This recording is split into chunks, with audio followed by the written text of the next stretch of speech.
देखिए क्या है ना कि OROP2 के पेंशन टेबल पर आंकड़े गलत जारी किए गए हैं। देखिए मैं ऐसा इसलिए बोल रहा हूँ कि यहाँ पर क्या है ना कि OROP का जब कैबिनेट की तरफ से जब आप मंजूरी मिली थी तो आपने हर जगह पर देखा होगा कि revised pension with effect from 1 जुलाई 2021 भी मेंशन किया गया था। लेकिन देखिए अब यहाँ पर ध्यान देने वाली बात क्या है कि आपका जो OROP2 है वो लागू कब से होता है, 1 जुलाई 2019 से। यानी कि 1 जुलाई 2019 से OROP2 मिलेगा और फर्स्ट OROP आपको कब मिला था, विथ इफेक्ट फ्रॉम 1 जुलाई 2014 से। तो पहले तो सबसे पहला कंफ्यूजन ये आपको दूर कर लेना कि OROP हर 5 साल पे रिवाइज हो रहा है। तो 1 जुलाई 2014 को जो मिलना था वो तो मिल चुका है, अभी जो हमें मिलेगा वो मिलेगा 1 जुलाई 2019 से। तो जब फर्स्ट टाइम PIB की रिपोर्ट आई थी तो वहां पर ये 1 जुलाई 2021 भी इन्होंने मेंशन कर दिया था। हालांकि 2021 से अभी कोई मतलब नहीं है, अभी जो मतलब है वो है 1 जुलाई 2019 से।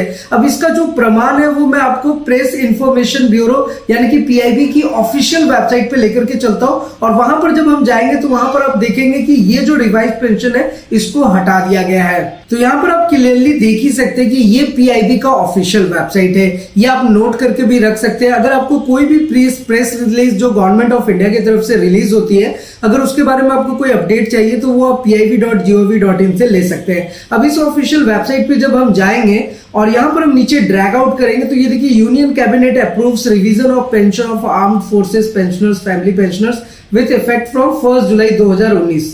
जैसा कि मैंने अभी आपको थोड़ी देर पहले बताया।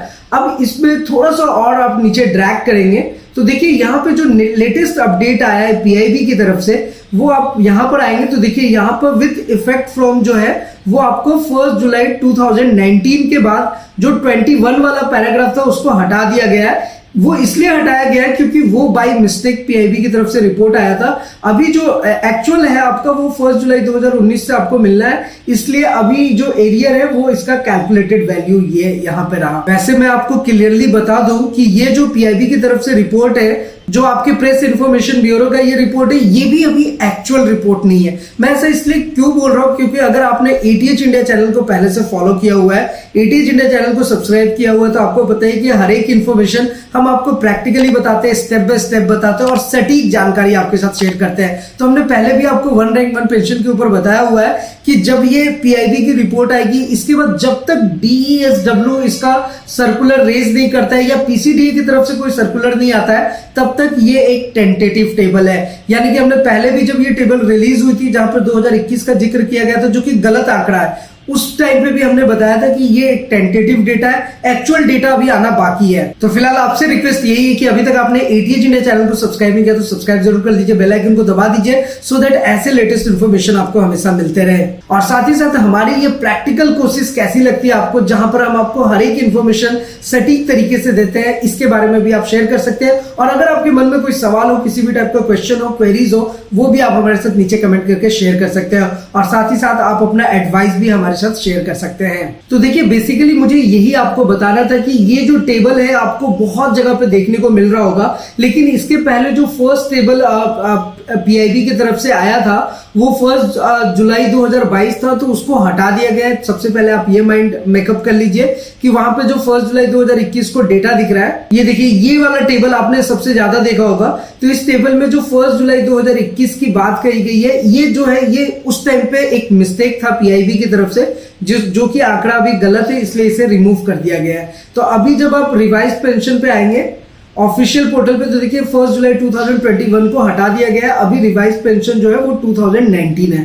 तो ये बात तो आपको समझ आ गई कि कहां पर मिस्टेक हुआ है PIB की तरफ से। उसके बाद जो नेक्स्ट बात है वो ये है कि यहाँ पे जो लाइकली एरियर्स आपको दिया जा रहा है, जैसे कि आप देख रहे हैं सिपाही रैंक को 87,000 है, नायब को 1,14,000, हवलदार को 70,000, नायब सूबेदार को 1,08,000, सूबेदार मेजर को 1,75,000, फिर इसी तरीके से मेजर को 3,05,000।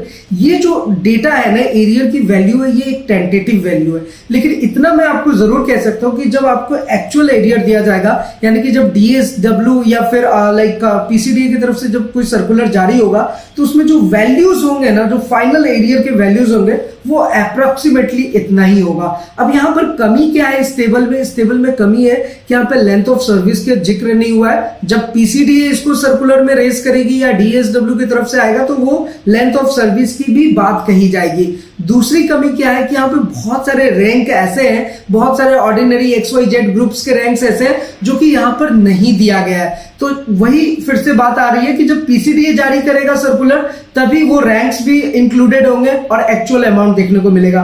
वैसे आप इतना जरूर जान लीजिए कि जो एरियर का अमाउंट है वो आपका अप्रॉक्स इतना ही रहने वाला है, और इतना मैं जरूर श्योरिटी के साथ आपको कह सकता हूं कि लाइक इससे ज्यादा नहीं होगा, इससे कम हो सकता है या इस वैल्यू को मैच करेगा। ये मेरा अपना ओपिनियन है जो मैं आपके साथ शेयर कर रहा हूं। तो बेसिकली यहाँ पर है क्या कि इस टेबल से आप ये जरूर पता कर सकते हैं कि आपका जो टोटल एरियर का वैल्यू आ रहा है वो कितना आ रहा है, लेकिन जब इसका एक्चुअल जब आएगा तब उसी को हम लोग ओरिजिनल मानेंगे। अभी इसे हम टेंटेटिव डेटा के थ्रू समझते हैं।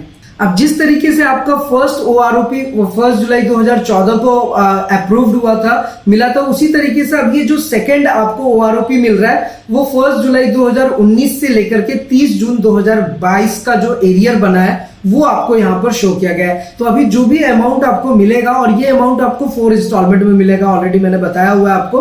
तो ये आपको जो मिलेगा 1 जुलाई 2019 से लेकर के 30 जून 2022 तक। अब यहाँ पर एक चीज और समझने वाली है कि आपका जो एरियर है वो 1 जुलाई 2019 से मिलेगा। तो अब जो लोग 30 जून को रिटायर्ड हुए या 30 जून के बाद रिटायर्ड हुए हैं, तो उनको क्या ये एरियर मिलेगा? सिंपल सी बात है, बिल्कुल भी नहीं मिलेगा। और हम ETH इंडिया चैनल पे यही आपको बताते हैं, हर एक चीज आपको स्टेप बाय स्टेप बताने की कोशिश करते हैं। जब 1 जुलाई 2019 से लेकर के 30 जून 2022 के बीच में आपको एरियर दिया जा रहा है, तो 30 जून 2019 के बाद जितने भी रिटायर्ड पेंशनर्स हैं वो OROP 2 के लिए एप्लीकेबल नहीं होते हैं। और जैसा कि प्री मैच्योर्ड के ऊपर जो रूल्स आया है, यानी कि PMR के कैटेगरी में जो आते हैं, जो ओन रिक्वेस्ट पर अपना रिटायरमेंट लेते हैं, तो वैसे सिचुएशन में क्या है कि PMR वालों के लिए 1 जुलाई 2014 के बाद जितने भी PMR पे आए हैं उनको भी OROP 2 नहीं मिलेगा। ये OROP 2 में है। हालांकि 1 रैंक 1 पेंशन, जब फर्स्ट 1 रैंक 1 पेंशन मिला था 1 जुलाई 2014 को, तो उस टाइम पर प्री मैच्योर्ड वाले को भी 1 रैंक 1 पेंशन का बेनिफिट मिला था।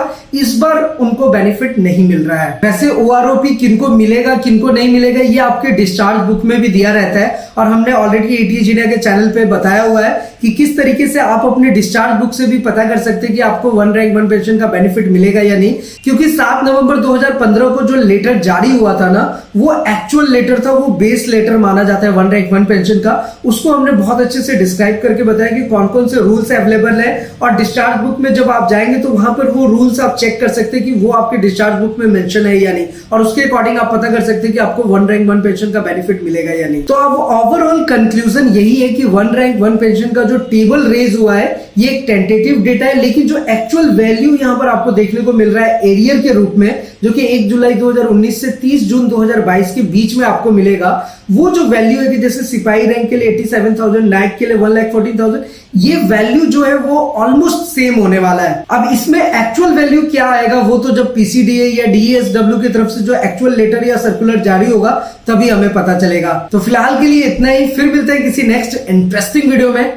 तब तक के लिए सलाम दुआरकम प्रणाम सत श्री अकाल। Keep watching, keep smiling. अपना और अपने साथ सबका ख्याल रखिए। जय हिंद, वंदे मातरम।